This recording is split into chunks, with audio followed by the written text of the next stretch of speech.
questions we wrestle with as Christians about who God is, how do we live out our faith, what is the Bible, what is the truth of the Bible, what are we supposed to believe, how are we supposed to live. There are really big, deep questions that we ask each other, that we ask God, that we wrestle with ourselves. And that's why the Cultivate podcast exists, to help us go deeper in our understanding of who God is, His Word, and the way that He's called us to live. Everyone, welcome to the Cultivate podcast. I'm Charlie Loften. I'm the lead pastor there, and here with me, the one who Charlie loves. You're back. I'm back. You're back. It's been a minute. Where did you even go? Who knows? Who even been knows? Around town, right. Hanging out with Leslie in the office. Just bebopping around. Just right over there, actually. Just chilling. We couldn't do it without you, whether you're on camera or not. I'm around. We couldn't do always this. around. Just a stone throws away. So we spent more than a year. We did. I didn't ever think we would get off of it. But it is crazy how much I actually did learn from it, because just in the... I actually learned something. That did sound bad. That's crazy. And how much it impacts my everyday knowledge. It's not just in my pocket knowledge that's for the unique moment. It I guess it makes sense that it's systematic theology, that it is kind of your would you say it's foundations of everything? So it impacted more of my every week in small group. I would be talking about something I had learned in that series. So you probably know more about podcasts in general than I do. Was that too long of a series? No. No? No. You need to get into what's that Dallas pastor, Tommy Nelson. Mm-hmm. He has some long series. Okay. Long one. Some people will do it and it's been it's too long, and they take a break and then they come back to it. So we didn't do that. Well, I think too that it was 10 different topics. Yeah, it wasn't just we did things. One book of the Bible for a whole year. Because what we decided to do next, after doing that for a year, and then special guest Natalie Fink talking about teaching this kind of stuff to your kids for 3 weeks, is parables. And if we do all the parables, it could last a while. Yeah, it is at least... I actually don't know that, but... It is at least a 6-month series. Really? Mm-hmm. Without any doubling up on them? And without doubling up, especially if every now and then you're going to stop and go, I have some questions. Yeah. Okay. Because I know I have read through the books or the Gospels. That's the only place that parables are, right? Yeah. Ish. Yeah. And my takeaway is there's the main ones, and then they just duplicate every book. Well, there is some of that, but we're not going to do it as okay, well, now we've got to do this parable again. From John's perspective. It's in Luke now. Yeah. Okay. I hesitated on that because I would say that the story that Nathan the prophet tells David after he, has sex with Bathsheba and then kills her husband, he kind of is hey, there's this guy and he had a sheep, and this guy and this other guy had a whole bunch of sheep. That's a parable. That is definitely has all the elements of a parable. Right. So were parables the common way to teach something back then? If you remove the word "the" and replace it with then yes. Okay. I don't know. Because if someone told me a parable to explain something today, I'd be okay. Right. You didn't have to treat me like that. Well, I would say that we are more in the way that we teach. We're more illustration people. Sure. Whether it be from, it's just kind of like that one scene in that movie. It was kind of this one thing in that TV show, or we compare this is a little bit things. like I talked about last Sunday. This is kind of that we should have the same attitude with the blessing that God's given us that my mother-in-law did about turning 80. Right. Yeah. And so that's not really a parable. It's an illustration. But it's the same. It's the same sort of thing. In order for you to better understand this concept, let me show this thing. I'm gonna talk to you about something that you already have a measure of familiarity with. Yeah, which is a particular TV show, a movie, or a fairly common life situation that we can all find ourselves in. Yeah, because that's a really good intro into kind of what a parable is, because that would be its biggest distinction between an illustration. The way that we use them is it's a metaphor that is its own story. I was gonna say they're typically story format, right? And so if I tell a story from my life, that's not a parable. So it's always a made up story, right? Okay. And so just telling a story that actually happened is not a parable. That is just using a story to make a larger point.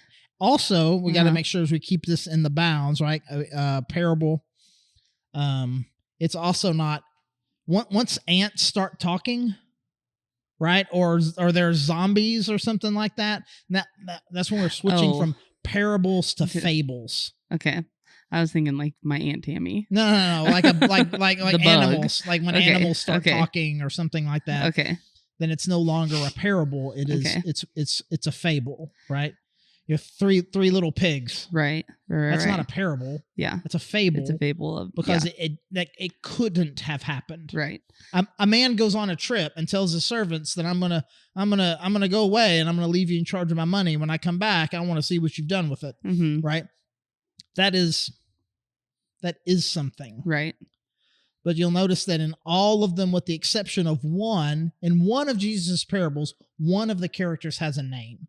But in all the other, even in that one, the other guy doesn't.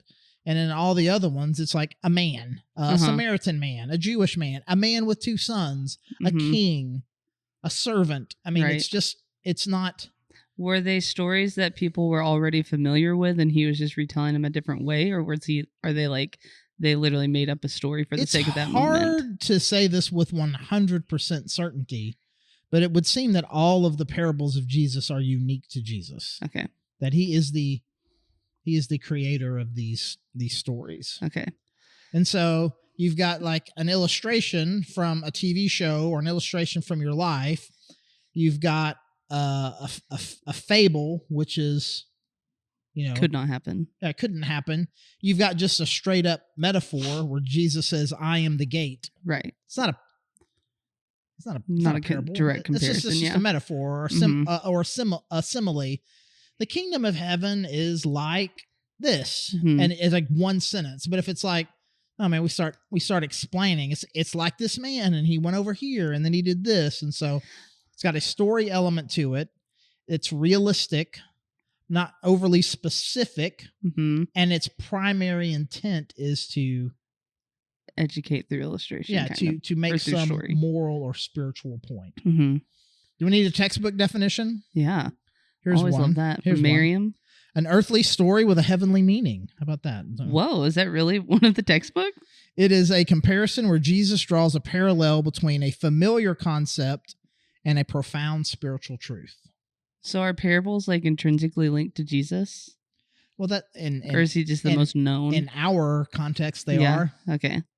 We're going to do a 6-month podcast through the parables. We're not going to. It's not anybody else. We're not going to pick up on anybody else. But other teachers use parables. Okay. Yeah. Okay. Like I said, I mean, the prophet Nathan did one with David. Okay. And so, so you're taking something earthly that I can relate it to and say it is like this spiritual concept. Mm-hmm.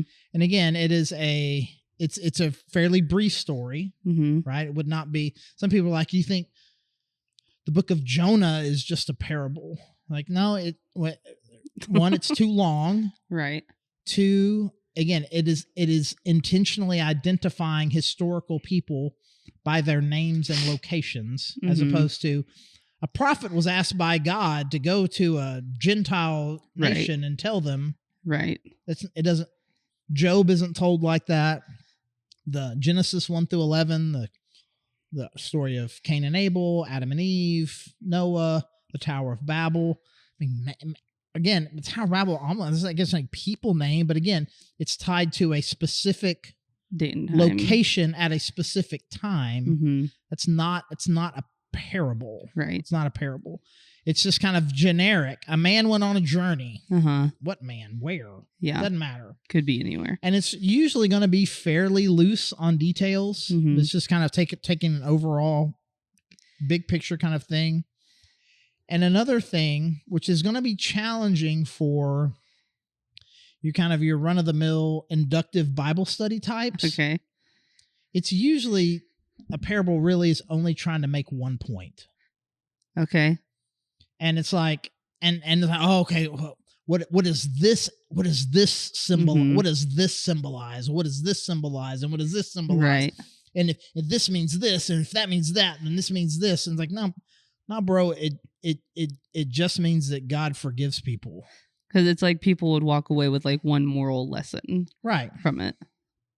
A brief narrative focusing on a single point or maybe a few key elements designed to grab your attention and force you to kind of reconsider something. I was about to say, everything that, if I imagine someone telling me a parable today, I would need to walk away and probably think about it, and it would grow over time. It wouldn't just be like a point, good.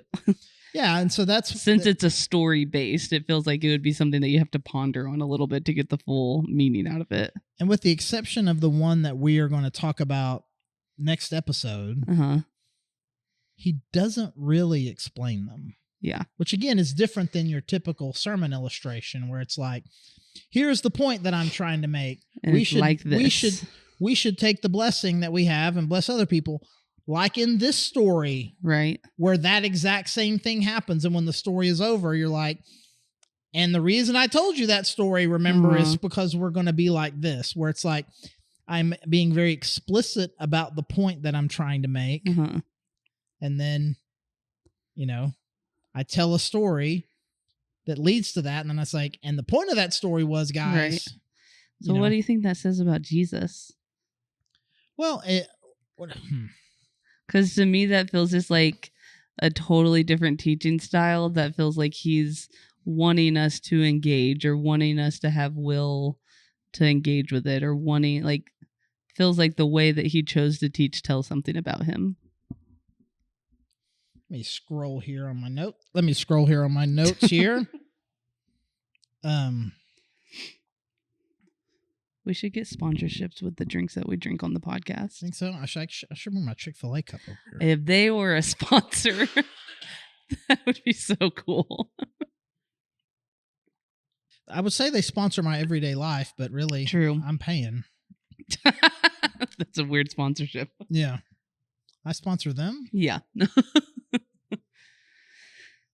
They sponsor your office. Again, no, I mean, I pay for sponsor. that. Yeah, you do. You do. I pay for that. Yeah, so if I were trying to be cool, I would say, well, Abigail, it's a difference between Western thinking and Eastern thinking. Sure. But even I think that phrase is overused, as if there are two types of thinking, Western and Eastern, and there's a monolithic view of what Eastern means. I think it is definitely a teaching style that is meant to make you kind of go,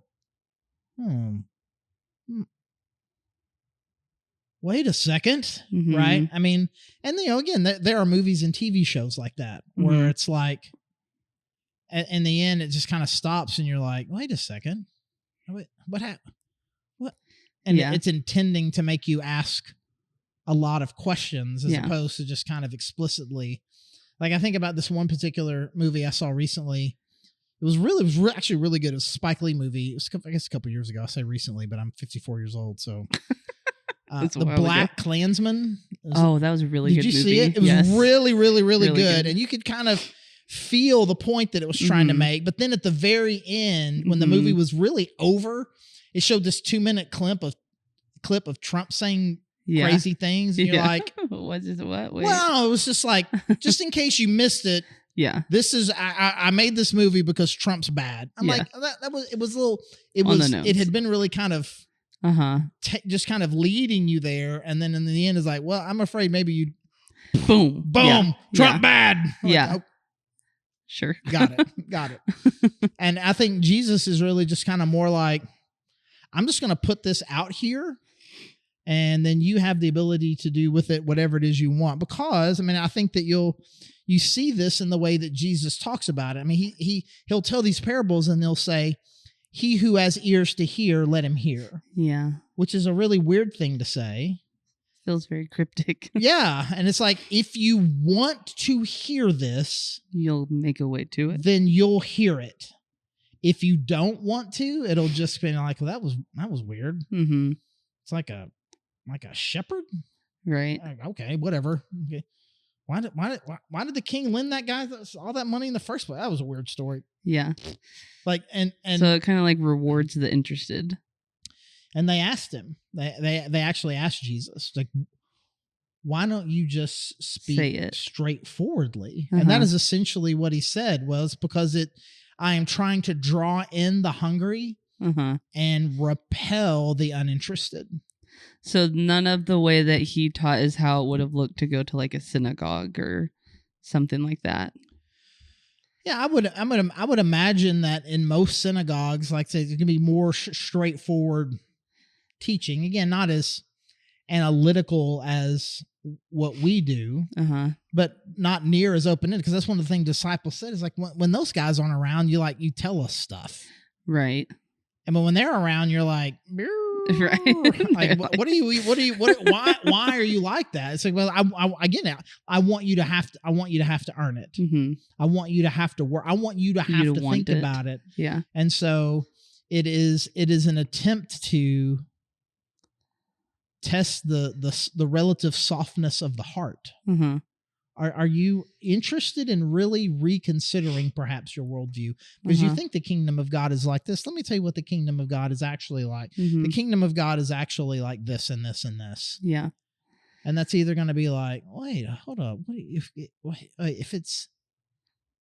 If what you're saying is that, then that means this, and that means I'm a right. Hey, yeah. Right? Or it's going to be like this guy again, clown. Yeah.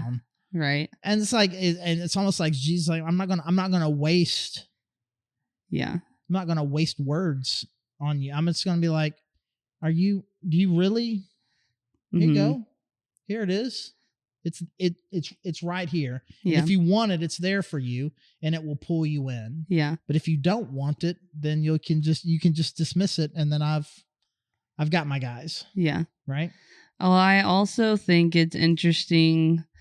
This may be a really obvious thing to say about him, but he could have also just said spiritual truths that had nothing to do with their personal context, but he made it very relatable to the audience. Right. Like he didn't just make it this like he related to their world and showed that he understood their world, their culture, their norms, the way they did things, because all of it is like cultural norm stuff that you're like, that makes more sense once you understood what was going on in their culture at that time. Right. And so like he obviously was a part of the culture, or like understood the culture enough to where it's not just this like spiritual teaching, but it was like very relatable to just their daily lives. Yeah, I may not have the entire Torah memorized like these Pharisees do, but if you say, well, it's kind of like there's this farmer, and you're like, oh, I know farmers. I know about farmers. Yeah. It's about this person that was a servant. It's like, okay, I'm with you. I'm tracking. It's like somebody who only had a handful of coins and lost one of them. And if they found it, they would be like ecstatic. Right. I only have a handful. It was just really relatable. Yeah. If you have 1,000,000 coins and lose one, you're like, okay, like, what would that be like? Whatever. Like, but if I've only got 10 coins, right, and I lose one of them, I'm gonna rip the house apart trying to increase my net worth by 10%. Yeah. Right. And yeah, so they are intended to be very relatable. So they're very earthbound stories. Yeah. A lot of farming, a lot of kings, a lot of servants, a lot of land imagery, things that a regular person can relate to. I feel like there's also a good mix of party imagery. Oh, there you go. But it's like you would have to know how they did parties for it to be even more impactful. Not that you couldn't take a good lesson for it, but like the way they did parties is not the way an American party works.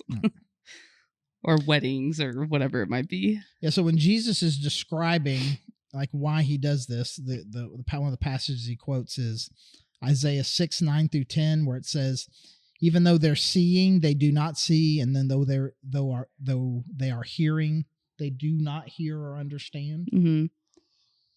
So again, it's he talks about that the Pharisees were spiritually blind, they were spiritually deaf, and even though words are coming in and they're seeing things, they're there, but they're not really there. And are Pharisees like the preachers of the day? It was a particular group of religious devotees, religious leaders. Okay. Yeah. And so he's like, and a lot of his parables were meant to illustrate things about them in particular, like the Good Samaritan, for instance, where it's like, this guy, he's walking, trying to get to Jerusalem. He gets beat up by robbers, and a priest walks by and is like, "Oh, I can't touch him." Then another priest walks by and he's like, "Oh, he's got blood on him. I'll be unclean." And then a Samaritan, like what they would have considered a really bad person, he walks by and helps him. Who's the good guy in that story? You're like, shut up. That would have bothered them. Yeah. I mean, it was designed towards them, or even like the parable of the prodigal son. You got this dad. He really loves his kids. And he's got this one kid that kind of wanders off, but comes back, and he's really excited about it. And then the brother who thinks he did everything right is really mad that his brother is repentant. Related to that. And then the dad looks at him and goes, "Shouldn't I be happy that my son came back?" Yeah. I mean, I never thought of it that way. Yeah, I mean, so he was like, there was no doubt that the Pharisees are like, so they're sitting around listening to him. Yeah. Okay. And even though they weren't, again, like he said, they were hearing, but they weren't hearing. I get what you're trying to say, and I don't like you either. Yeah. Your mom, right? I mean, it's like. So was it normal at this time for people to just be like teaching randomly, or was Jesus the only other person? Yeah, it was not. It would not have been completely weird for there to be what we'll just call an itinerant rabbi, a guy just kind of walking around with a group of followers. Okay. Teaching his followers, and then also setting up impromptu sermons out in the field somewhere. But then his just were a little different. Yeah, he was different. He was just Jesus. Okay. Right. Okay. So it was not weird that he was doing it, but that's what the people would always say. It was like, but there's something different about this guy. Right. What he claims to be able to do. And so as we spend our time together over the next few months, working our way through this, there's kind of some little frameworks that we need to have as we think about parables. Okay. And one of them we've kind of already talked about is like, we want to be thinking about what is the big idea here, and to not necessarily get lost in the details. Yeah. Okay. I mean, the details are there for a reason. There's a reason why when Jesus said it's like a man and he owed the king 10,000 talents. 10,000 talents, it matters. It matters. I mean, it could have been 9,000, but it's a reason why it's 10,000 and not 10. Right. It was meant to be an alarmingly large, overwhelming number. That has a point. But the point is, God has forgiven you so much. You should forgive people who, relatively to that, have only hurt you a little bit. Yeah, not looking into like the details of what's 10 versus 10,000 and right. Oh, what is the spiritual significance of the number 10,000? Right. Okay. Or to do the thing that I do sometimes, like what? Okay, well let's do the math on that, actually. Right. Which I've done many times. I was about to say, surely you've done that. Oh, I've done it many times. And that's fun for us, but as far as they were concerned, he just said gajillion. Yeah. There was no king that had that much gold. I wish people would use that type of language. Like, I watch a lot of documentaries, and it'll be like, in the 80s, he was promised X amount of money, and they're not converting it to like what that would be worth today. So I'm like, oof. But if they just use the term a gajillion amount, I'd be like, got it. The second thing that is going to be really important is like who was around when he said it. Like who is he really talking to? Is he talking to his disciples about the disciples? Is he talking to his disciples about other people? Is he talking to a larger audience, but really he's pointing out a particular group? Like, who is the audience? Because the prodigal son story hits differently depending on who you identify with. Okay. I contend that the whole story is about the Father. It's a story about the love of God. But also, the Pharisees were meant to find themselves identifying with that one particular son. Right. But it's really like, here, let me illustrate to you how you don't get the love of God. But if you were the kind of person who metaphorically wished your dad were dead and went and spent half the fortune and ended up feeding pigs and had to come back humbly, if you're that kind of person and you hear that thing, you're gonna focus in on that. But knowing that he was addressing actually the Pharisees, he's telling the Pharisees, hey, let me tell you how you don't get God's love. While somebody over here may get a different point, and it's worth considering. We need to understand that the primary thing, and again, the point of the story of the Good Samaritan isn't you should be nice to people when they're hurt. I mean, you should be nice to people when they're hurt, but the point is you guys have lost the thread. You have elevated your religious rules over common decency. Okay. And I'm going to illustrate this by saying the worst person you can think of would have made a better decision than you, because you would have failed to do this because of some religious tradition that you have. So one of the other things you identify with doesn't mean it's wrong, but it might not have been what Jesus was specifically gearing it towards. Right. I mean, they are deep in a sense where there's a lot of different angles to this, but we should center our primary attention around what he was intending. What is he trying to get at here? And we have to recognize that at some point we start picking apart details. What about from here? What about from here? What about from here? We're losing the thread a little bit. Because if a parable is really kind of meant to communicate a specific point to a specific group, then yeah, maybe these other things, this story is so powerful, it's also kind of touches on these things too. Well, yeah, you can do that, but really the point of the parable is this. And a lot of that is going to be determined by the audience. And again, there's going to be some point in there where there's this dramatic sort of, and then this happened. And usually in some way it is going to be unexpected, but it was a Samaritan that helped him. Are we going to talk about that one? We're going to talk about all of them, unless you tell me you get bored.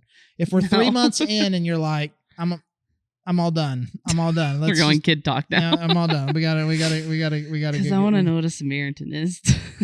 We will absolutely talk about Samaritans. Okay. And so again, we're probably not going to. We're going to try to not get too stuck in the weeds of these things, but really just kind of be like, hey man, who was he talking to, and what was the big idea, and how does this earthy metaphor connect to this spiritual truth? And how what's the train of thought? Like, what would we imagine somebody who heard that and been like, oh, why would have it? Because we'll start with this next week. I mean, the first one that we're doing is probably one of the worst, kind of craziest ones. And I'm going to say this now. I'm going to say it again next week. But it's like, there's a farmer and he's kind of threw seed everywhere. Some of it grew, some of it didn't. Yeah, okay, that's a stupid farmer. Like why would you throw seed in the rocks? Yeah. Right. I mean, so it's like there's a way to get there versus the way that we would normally get there. And so I actually feel like next week's going to be a really good illustration of kind of what Jesus was trying to do and how we kind of interpret different ways, or we just kind of beat it to death in a way that is not particularly helpful. Okay. So we'll do that. But ultimately we want to who's he talking to, kind of catch this big idea, how these things connect, and really just kind of how what the thought process. Yeah. How do you get there? Because it's not if I sit down here and I just study it inductively, then I'll be able to get the point. It's meant to be kind of like, okay, well, I guess God's the king? Yeah. Have you ever read the book The Alchemist? I have not. I always feel like when I read the Gospels, it feels more like reading The Alchemist because it's just an allegory. And so you're supposed to just get like one idea from the whole adventure, which is probably why it feels different from Paul's letters, that you can do inductive type studying from it. Whereas these, I guess you could read more like a book story and then like ponder over the whole thing rather than going like line by line or word by word to pick it apart. Yeah, I mean, it has more in common with fables than it does with like a textbook or one of Paul's letters. I mean, it's like, go back to the 3 little pigs. I'm like, I guess I should build my house out of bricks. Yes, you should. Right? I mean, like it matters. It matters what you build your house with because there's dangers out there, and I don't want to get eaten by that wolf.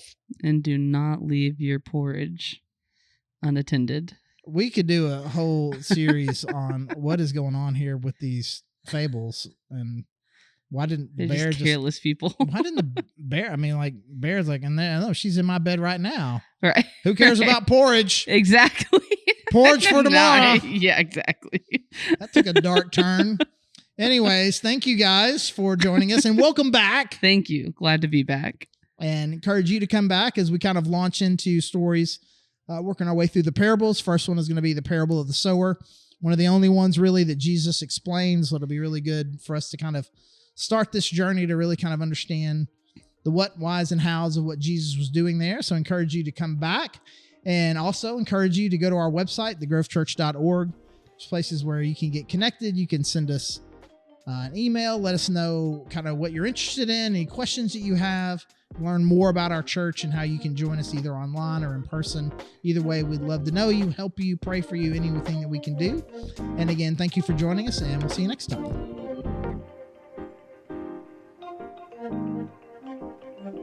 Thank you for listening to the Cultivate podcast. Our hope is that you are taking steps to go deeper in your faith, that you are asking big questions and you're looking for answers. We hope that we can be a resource for you through our podcast and any other way that we can help you. You can find all our episodes anywhere that you can find podcasts, including YouTube. And again, thank you so much for joining us.